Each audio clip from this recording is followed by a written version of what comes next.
Assalamualaikum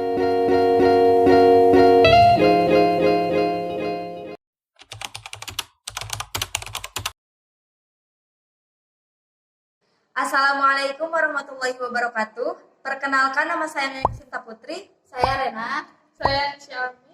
Di sini kami akan mempresentasikan tentang ruang lingkup humas. Sebelum memahami regulasi tata kelola humas hubungannya dengan peraturan perundang-undangan, kita harus mengetahui apa itu humas. Menurut The Public Relations of America, humas merupakan usaha yang dilakukan oleh organisasi untuk bisa mendapatkan kerjasama dengan sekelompok orang, membantu organisasi melaksanakan interaksi yang efektif, serta melakukan aktivitas komunikasi dengan publik utama. Humas atau hubungan masyarakat dikenal sebagai bagian dari organisasi yang bertugas berkomunikasi dengan publik, baik berupa komunikasi satu arah atau dua arah. Kehumasan adalah bagian dari kajian ilmu komunikasi. Tujuan humas yang paling utama tidak lain ialah menjaga reputasi positif atau nama baik dan menjaga hubungan strategis dengan publik, calon pelanggan, mitra kerja, investor, karyawan, dan pihak-pihak pemangku kepentingan lainnya. Baik, langsung saja ke pembahasan regulasi tata kelola humas hubungannya dengan peraturan perundang-undangan yang dikelola pemerintah nomor 13 tahun 2011 mengenai pedoman tata kelola humas. Yang pertama yaitu tugas, kedudukan, dan wewenang lembaga kehumasan. Dalam pasal 2, lembaga kehumasan melaksanakan tugas kehumasan di lingkungan Kementerian Dalam Negeri dan pemerintah daerah.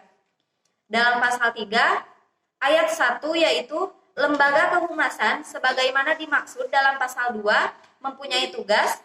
Yang pertama, memberikan informasi kepada masyarakat berkaitan dengan kebijakan, program, dan kegiatan pemerintah.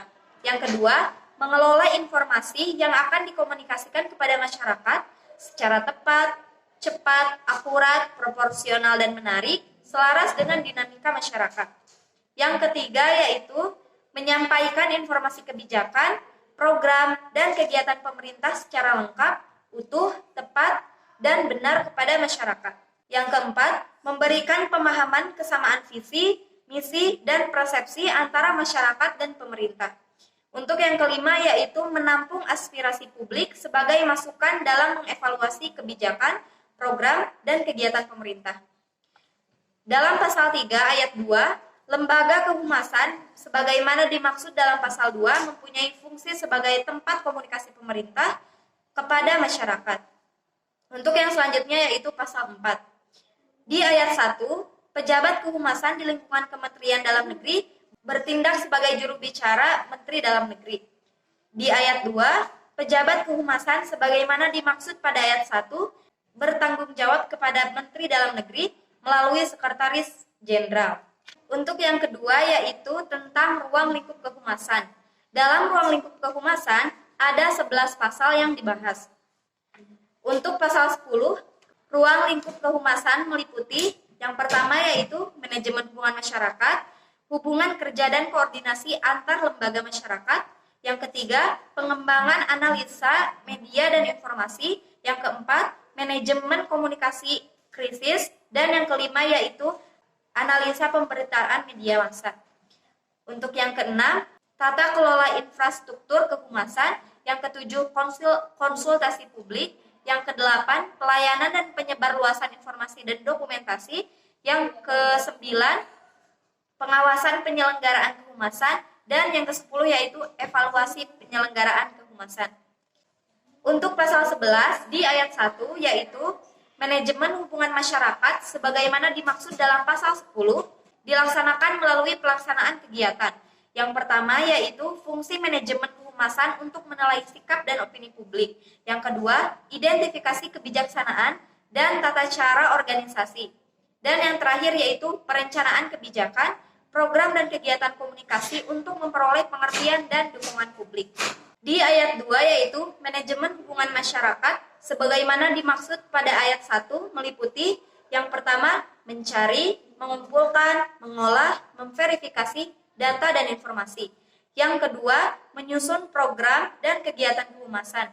Yang ketiga, merencanakan dan menyusun anggaran kehumasan. Yang keempat, membuat standar operasional dan prosedur humas.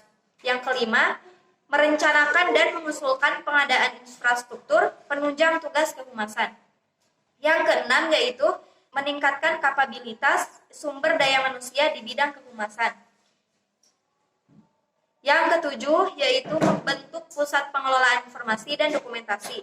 Yang kedelapan, menyebarkan informasi, dan yang kesembilan yaitu melakukan pembinaan dan pengawasan penyelenggaraan kehumasan.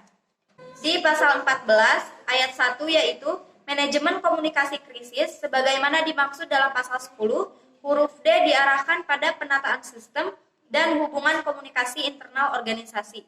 Di ayat 2, yaitu manajemen komunikasi krisis sebagaimana dimaksud dalam pasal 10, huruf D untuk penanganan krisis yang terjadi pada unit kerja masing-masing. Untuk ayat 3, yaitu manajemen komunikasi krisis sebagaimana dimaksud dalam pasal 10 huruf D, meliputi yang pertama yaitu penyusunan dan sosialisasi manual penanganan isu dan krisis, yang kedua komunikasi dalam situasi krisis, yang ketiga pembentukan kelompok kerja pusat penanganan krisis, yang keempat pengawasan perkembangan situasi krisis, dan yang terakhir yaitu pelaporan perkembangan krisis. Yang ketiga, mekanisme penyebarluasan informasi di lingkungan Kementerian Dalam Negeri. Dalam mekanisme penyebarluasan informasi di lingkungan Kementerian Dalam Negeri ada 4 pasal. Dalam pasal 21, penyebarluasan informasi di lingkungan Kementerian Dalam Negeri dilakukan oleh Sekretaris Jenderal melalui Kapuspen Kementerian Dalam Negeri.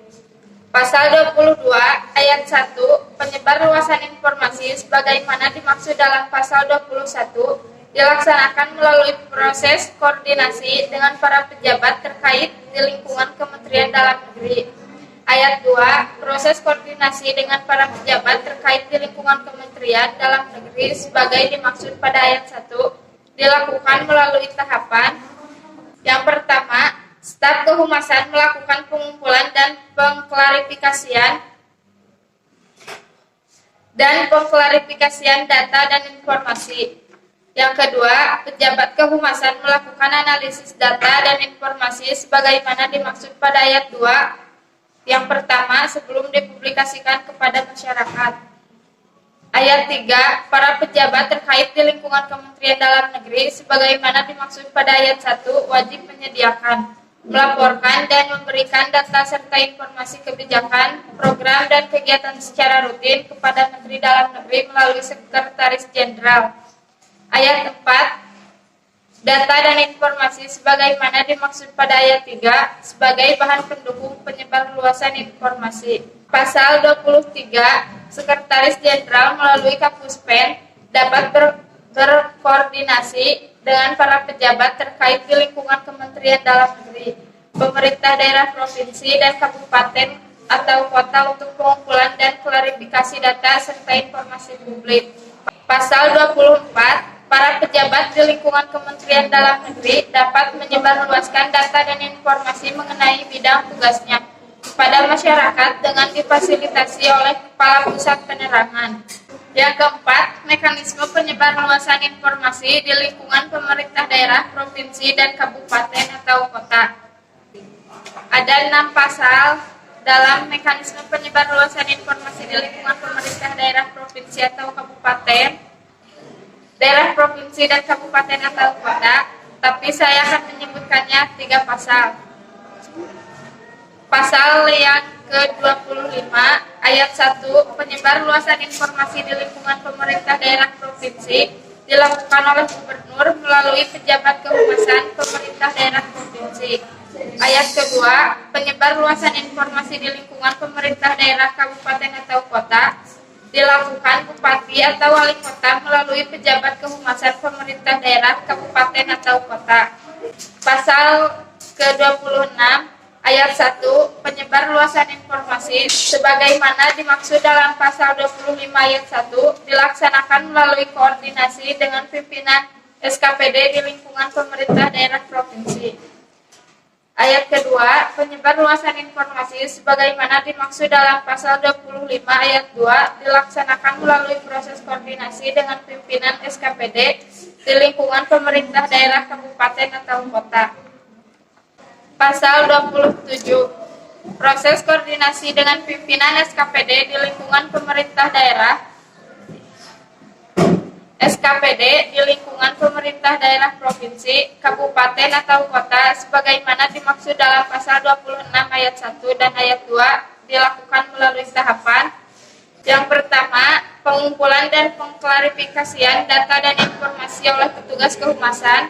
Yang kedua, analisa data dan informasi oleh pejabat kehumasan sebelum dipublikasikan kepada masyarakat. Dalam pasal 31, camat atau sebutan lain lurah dan kepala desa atau sebutan lain wajib mengirimkan bahan-bahan informasi yang harus disebarluaskan mengenai situasi dan kondisi yang berkembang di wilayah kepala pejabat kehumasan kabupaten atau kota. Di ayat 2. Di ayat 2, camat atau sebutan lain lurah dan kepala desa atau sebutan lain dapat memberikan informasi mengenai penyelenggaraan, pemerintahan, pembangunan, dan pembinaan kemasyarakatan yang menjadi tanggung jawab setelah berkoordinasi dengan pejabat kehumasan pemerintah daerah kabupaten atau kota. Untuk yang keenam, ada pasal 32 ayat 1. Menteri Dalam Negeri melakukan pembinaan, pengawasan, dan evaluasi pelaksanaan tugas-tugas kehumasan di lingkungan Kementerian Dalam Negeri, pemerintahan daerah provinsi, dan pemerintahan daerah kabupaten atau kota. Untuk pasal 2, Gubernur melakukan pembinaan, pengawasan, dan evaluasi pelaksanaan tugas-tugas kehumasan di wilayahnya. Untuk ayat 3, Bupati atau Wali Kota melakukan pembinaan, pengawasan, dan evaluasi pelaksanaan tugas-tugas kehumasan di wilayahnya. Untuk berikutnya ada pasal 33 ayat 1, camat atau sebutan lain, lurah atau kepala desa atau sebutan lain melaporkan pelaksanaan pembinaan atas penyelenggaraan tugas kehumasan di wilayahnya kepala bupati atau wali kota melalui pejabat kehumasan pemerintah daerah kabupaten atau kota. Untuk ayat 2, bupati atau wali kota melaporkan pelaksanaan pembinaan atas penyelenggaraan tugas kehumasan di kabupaten atau kota, kecamatan atau sebutan lain, kelurahan, dan desa atau sebutan lain kepada gubernur melalui pejabat kehumasan daerah provinsi. Untuk ayat 3, gubernur melaporkan pelaksanaan pembinaan atas penyelenggaraan tugas kehumasan di provinsi, kabupaten atau kota kepada Menteri Dalam Negeri melalui Sekretaris Jenderal. Untuk yang berikutnya ada pasal 34 ayat 1, dalam melaksanakan urusan wajib bidang komunikasi dan informasi serta tugas-tugas kehumasan dilakukan koordinasi kebijakan, program dan kegiatan antar lembaga kehumasan di lingkungan Kementerian Dalam Negeri dan pemerintah daerah provinsi serta kabupaten atau kota. Ayat 2, koordinasi sebagaimana pada ayat 1 dilakukan melalui forum koordinasi kehumasan sekurang-kurangnya setiap setahun sekali.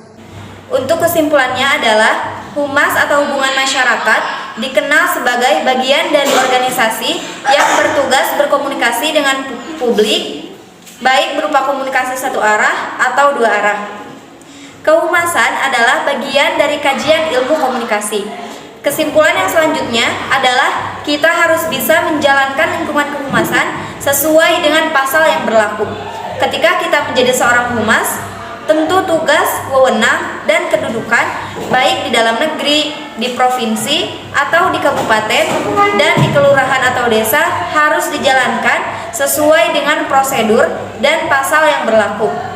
Pembinaannya pun tidak boleh seenaknya saat menjalankan tugas tersebut. Sekian presentasi yang dapat kami sampaikan. Mohon maaf bila ada kesalahan. Wassalamualaikum warahmatullahi wabarakatuh.